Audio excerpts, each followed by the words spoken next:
Bom dia, pessoal. Vamos para a nossa última aula, então. Essa é a última aula gravada. Semana que vem eu vou fazer só uma aula de exercícios e depois já é a nossa prova. Hoje nós vamos então falar da traumatologia, acabamos as energias de ordem física. Eu queria ter falado, gente, ao longo do curso, das energias de ordem química, que são os cáusticos, os venenos e as drogas. Mas faltou tempo, deixa para uma próxima oportunidade.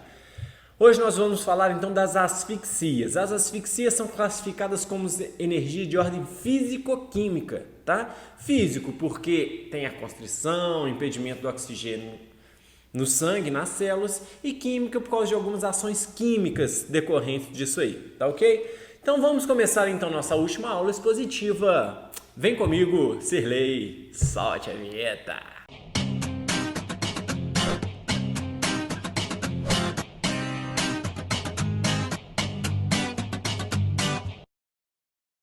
Vamos lá, gente. Traumatologia, asfixias, energia de ordem físico-química. As asfixias, a pessoa até chegar ao óbito, ela passa por 4 fases, tá? Alguns autores vão colocar como 3 períodos, 4 fases ou 3 períodos.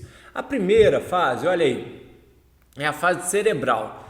Os nossos sentidos, gente, eles são percebidos no cérebro. Então, a primeira fase tem alterações dos sentidos. A pessoa vai ouvir zumbidos, sentir calor, vai ter os fosfenos, que são alterações visuais. A primeira fase termina, então, com a perda dos sentidos. Na segunda fase, tem a fase de convulsão. Convulsões, tá?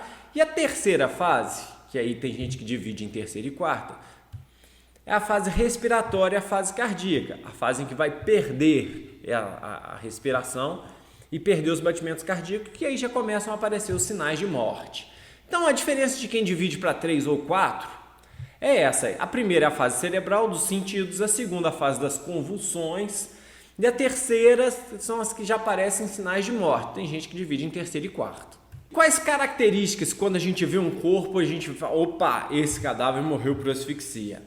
São inúmeros, tá, gente? Eu trouxe algumas aqui para vocês. Olha aí. Primeiro, protusão da língua. Eu trouxe a protusão da língua, gente, porque a cultura popular aí fala que sai 40 centímetros de língua para fora, que a língua vem até aqui. Isso é exagero do povo, tá, gente? A protusão da língua é isso aqui, ó.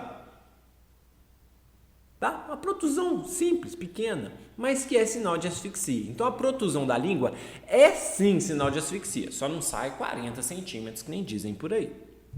Outra, exoftalmia. Oftalmo é o olho, né? Oftalmologista, olho.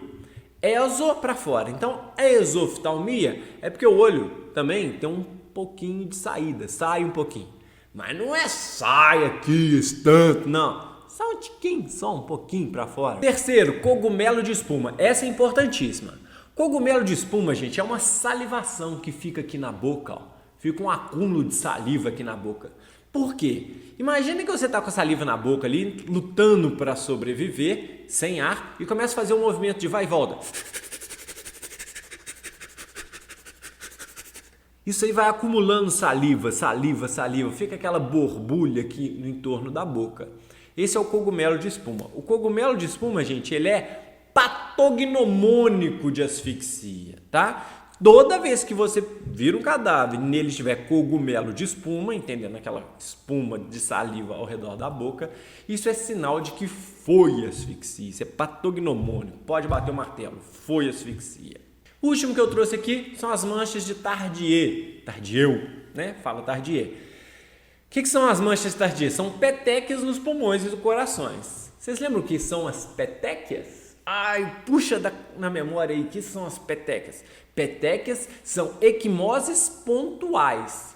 Então aumenta a pressão ali nos vasos sanguíneos e eles vão rebentando pontualmente. Então ficam várias equimoses pontuais. Essas equimoses pontuais são chamadas de petequias. Elas podem estar presentes no rosto também, mas as manchas de Tardieu significa que elas estão nos pulmões ou corações. Ela é lesão típica de asfixia, não é patognomônica, não. Outras coisas podem dar também as manchas de Tardieu. São típicas, tá? Não são patognomônicas. Olha a imagem aí de uma mancha de Tardieu. pontinho de equimose, pontinho de equimose, pontinho de equimose, pontinho de equimose, características de asfixia. Porque existem diversos momentos em que esse caminho do oxigênio do nariz, pelas vias respiratórias, até chegar lá na célula, existem diversas possibilidades de você estrangular esse caminho e causar asfixia. E vai estudar aqui agora. Primeiro, por gases irrespiráveis, existem diversos, vamos pegar o monóxido de carbono. Ele, quando liga com a hemoglobina, que são os glóbulos vermelhos, ele faz uma ligação muito estável com a hemoglobina. Quando ele liga na hemoglobina, ela para de pegar CO2 e para de pegar O2. Então ela perde a função dela de transportar o oxigênio e o CO2. Então o monóxido de carbono, quando atinge determinado nível, dali para cima, você não consegue mais fazer o transporte de O2 e de CO2. Quando você vê um cadáver morto por monóxido de carbono, o sangue fica carminado. O que é o carmim? Carmim é uma cor avermelhada, então fica um vermelho vivo. Melhorou, não melhorou? Tava muito escuro aí. Continuando então, sangue carminado, ele fica carmim, tá? Um vermelho bem escarlate, bem claro, tá? Sinônimo de monóxido de carbono. Uma causa de asfixia. Outra causa de asfixia, a sufocação direta. Olha aí o desenho. É a obstrução das vias respiratórias, tá? Se você olha na primeira imagem aí, tampou a via respiratória da vítima, sufocação direta, tá? Nessa primeira hipótese aqui vão ficar as marcas de dedo, né? E de unha aqui no entorno da boca, que são os estigmas ungueais. Mas outra possibilidade também é de usar o travesseiro. Então, colocar o travesseiro na cara da pessoa.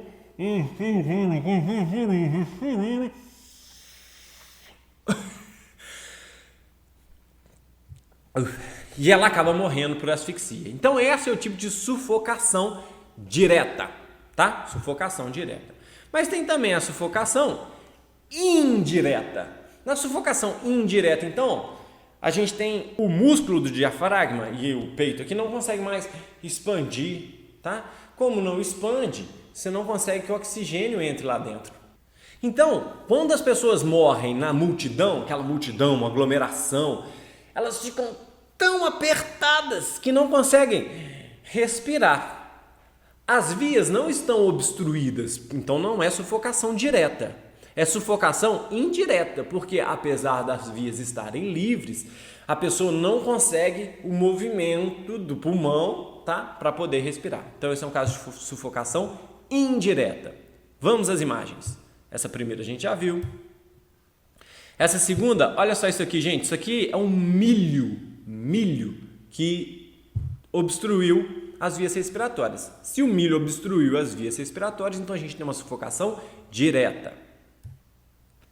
Olha aí, uma bigorna colocada em cima do diafragma, em cima do pulmão. Impediu de conseguir fazer a movimentação. Então, uma sufocação indireta, por compressão do tórax. A cara dele, como é que ficou toda roxa lá, ó. Esse aqui é um exemplo. A cara como fica roxa. Isso aqui tem nome, tá? É a máscara equimótica de Morestan. Escreve Morestin. Máscara equimótica de Morestin. E agora outro tipo aqui. Esse aqui é mais comum, gente. Asfixia por constrição do pescoço. Constringiu o pescoço, obstruiu a passagem do oxigênio. A constrição do pescoço tem 3 tipos de constrição do pescoço diferentes: enforcamento, estrangulamento e esganadura. A característica do enforcamento é que o que constringe o pescoço é o peso do corpo. Então, nessa situação, o sulco que vai ficar aqui no pescoço, gente, ele vai ficar com essas características aí, ó. Ascendente, mais forte embaixo, mais profundo embaixo, vai perdendo a profundidade, menos profundo em cima, e aqui onde tinha o nó, fica interrompido. A esganadura, gente, é feita com as mãos, tá? Então, na esganadura ficam marcas de dedo, chamadas de estigmas ungueais, tá?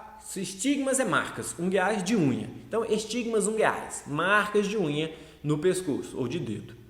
Então, esganar quem errar isso. Vontade de esganar se você errar isso, tá? Esganar, esganadura. beleza?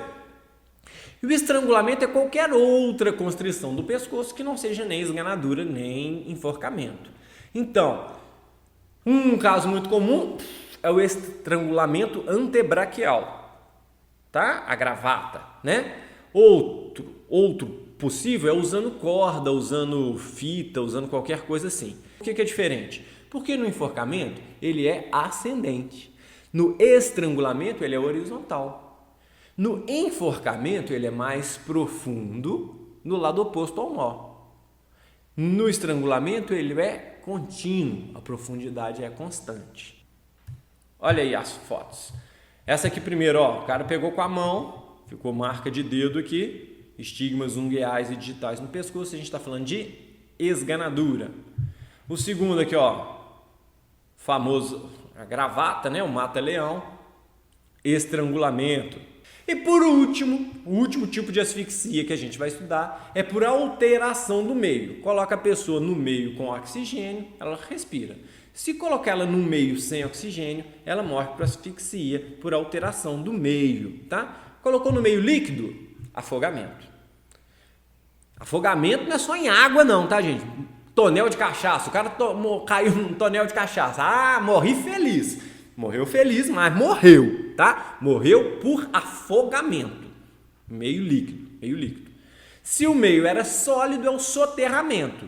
Soterramento a gente pensa em terra. No meio da terra é soterramento, mas não somente a terra, tá? Se caiu na farinha, um silo de farinha, também é soterramento. E por fim, o confinamento no meio gasoso, desde que o meio gasoso não seja de oxigênio, obviamente. Então a pessoa ficou presa na sala aqui, ficou presa durante 1 dia, 2 dias, acabou o oxigênio, ela morreu por confinamento, tá? Alteração do meio gasoso. Então aqui, gente, só uma dúvida, uma questão assim, olha só que interessante. Imagina que num desabamento, a pessoa que ficou lá embaixo e morreu por asfixia lá de baixo. Ela morreu por quê? Pode ser por soterramento, às vezes o tijolo, os fragmentos inundaram aqui as vias respiratórias, ela morreu por soterramento. Pode ser que ela morreu e ficou ali no espaço que tinha ar, mas ela ficou respirando até acabar o oxigênio, então ela teria morrido nesse caso por confinamento. Ou pode ser também que ela morreu e tinha muito oxigênio, mas as vigas, os pesos pressionaram ali a caixa torácica e impediu o movimento de respiração. Nesse caso, então, seria uma sufocação indireta, tá? Ou pode ser que alguma coisa tenha caído na cara dele e teria sido então sufocação e obstruído as vias respiratórias, então aí teria sido sufocação direta. Galera, então é isso aí. A aula já ficou grande mais uma vez, tá ok? Bons estudos para você na nossa última aula. Espero ter sido bom para vocês o curso. Espero que esse curso ajude vocês a passar nos concursos aí da Polícia Civil, seja de Minas Gerais, delegado, perito, escrivão, investigador, ou seja de qualquer outro estado com as suas carreiras típicas. Tá ok? Pessoal, um abraço, bons estudos para você e até a próxima.